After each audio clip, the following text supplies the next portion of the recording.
terceiro, né? Bom dia, né? Na verdade, a noite é agora que eu tô deixando esse vídeo pronto pra vocês. Na verdade, pra gente continuar o nosso assunto sobre eletrostática. Então, nós vimos força elétrica, campo elétrico e agora a gente vai ver o potencial elétrico. O que é o potencial, a definição, o que se implica numa carga, tá? Bom, nós estamos na frente 3 e essa frente 3, ela corresponde aos módulos. Esse assunto que eu vou trabalhar com vocês hoje aqui, nessa videoaula, corresponde aos módulos 41, 42 e 43, que são juntos, 45 e 47, tá? Esses módulos que não aparecem, por exemplo, 44 e 46, eu não pulei, mas por ordem didática, tá? A minha ordem didática aqui, que eu organizei o material, tá um pouquinho diferente da ordem da apostila. Então, depois eu vou voltar neles, tá? Então, o que ficou de fora? Ficou de fora o trabalho de uma carga. Basicamente, o trabalho da carga. Aqui a gente vai ver potencial gerado por uma única carga, gerado por diversas cargas, superfícies equipotenciais, tá? E a esfera eletrizada. Então, nós vamos começar aqui o assunto com a definição de potencial elétrico. Gente, potencial é diferente de DDP. A gente está acostumado lá na eletrodinâmica a falar da diferença de potencial. É a diferença de potencial entre os polos, por exemplo, de uma bateria, ou de uma pilha, ou de um gerador qualquer, que faz com que apareça um fluxo ordenado de elétrons, que a gente chama isso de corrente elétrica.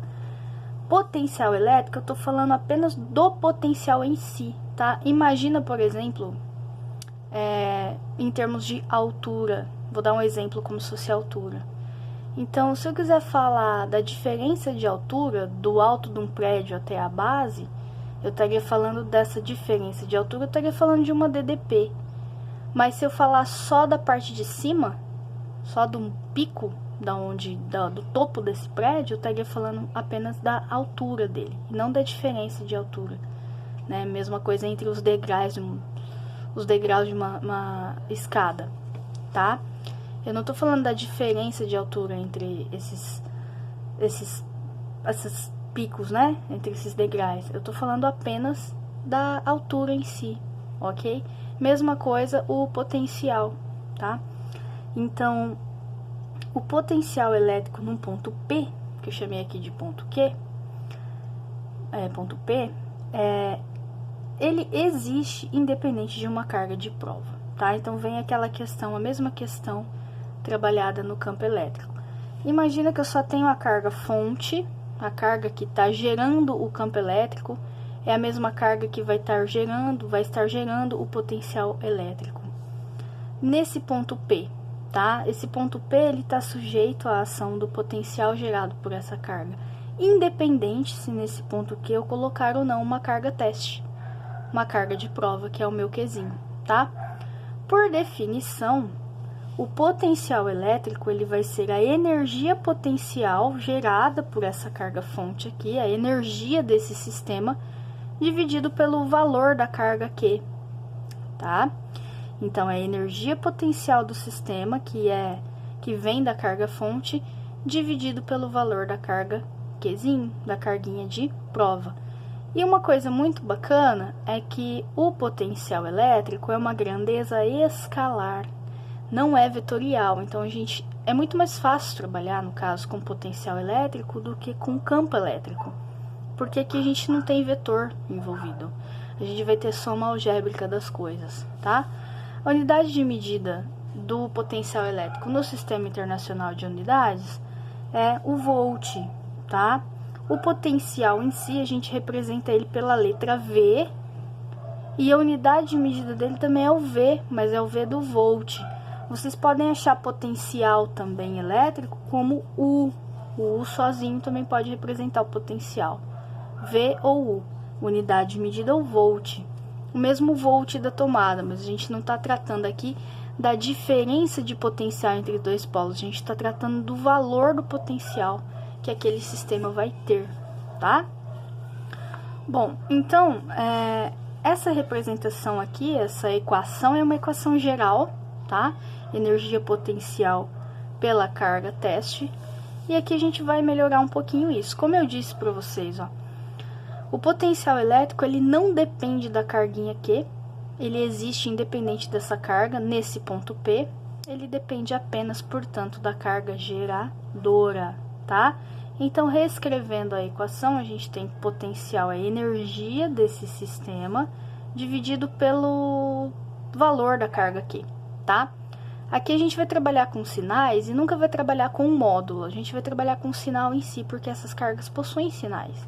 Elas podem ser cargas positivas e podem ser cargas negativas. Então, a gente vai incluir os sinais, não vai trabalhar em módulo, que nem a gente trabalhava com os vetores, tá?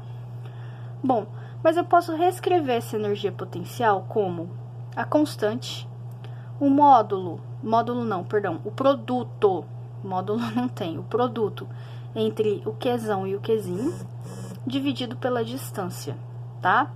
Dividido, portanto, pelo Q. O que a gente observa aqui, ó? Esse Qzinho com esse Qzinho, o Q da definição do E e o Q aqui da definição do potencial elétrico, a gente pode cancelar e a gente chega na conclusão que o potencial elétrico também pode ser escrito pela constante eletrostática, que é a nossa constante no vácuo, né? Tem o valor de 9 vezes 10 a nona, vezes a carga fonte, dividido pela distância. Muito cuidado para não confundir essa expressão com a expressão do campo elétrico, porque lá no campo elétrico a gente tem D ao quadrado. Aqui não, aqui a gente tem apenas D, tá? Então, cuidado para não confundir. Falando nisso, nós vamos ver agora um pouquinho dos gráficos, tá? Gráficos de campo em função da distância, tá? Que separa as cargas. Então, se a carga for positiva, se a carga fonte for positiva, nós vamos ver esse perfil do gráfico. Aí da matemática, tá? Toda vez que eu tenho, por exemplo, um gráfico que y é 1 sobre x, a gente tem esse perfil aqui, é chamado de hipérbole equilátera. E quando a gente tem 1 sobre x ao quadrado, a gente tem um perfil que chama-se hipérbole cúbica, tá? Quando a carga é negativa, a gente tem o gráfico aqui no eixo negativo, porque agora não tá mais em módulo, tá? Então, se a gente tem uma carga negativa, carga fonte negativa, uma carga fonte negativa, a gente vai ter aqui a hipérbole equilátera voltada para baixo. Se eu plotar V por D, a gente vai observar esse aspecto, né? Se eu ploto V por D, cai uma constante e a gente vai analisar o que vai acontecer com a carga fonte, tá? Falar um pouquinho agora do potencial elétrico gerado por várias cargas, tá? Imagina que eu tenho várias cargas fonte em um ponto P. A ligação que eu tenho desse ponto até a carga, a gente vai chamar de distância. Então, aqui faltou, né? Aqui eu chamei D1 de distância do ponto P até a carga 1. Em vermelho aqui, eu vou chamar de... Deixa eu pegar minha canetinha vermelha aqui, tá?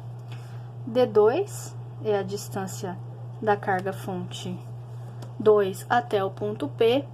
E de azulzinho, aqui que faltou colocar, a distância 3, que é a distância da carga fonte até o ponto 3, tá?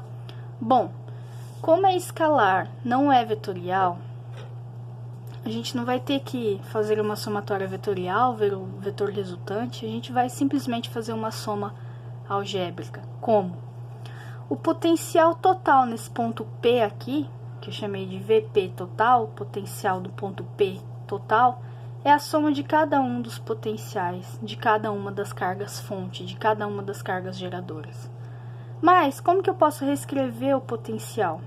Eu posso escrever como KQ sobre D. No caso, né, da carga 1, vai ser Q1 sobre D1. Da carga 2, o potencial 2 vai ser K, Q2 sobre D2. Da carga 3, o potencial 3 vai ser K, Q3 sobre D3. Eu tendo esses valores para substituir, eu posso substituir tudo separado e depois fazer uma soma algébrica, tá? Gente, próxima aula aqui, eu vou continuar e falar um pouquinho do potencial elétrico e superfícies equipotenciais, tá? Então, até mais.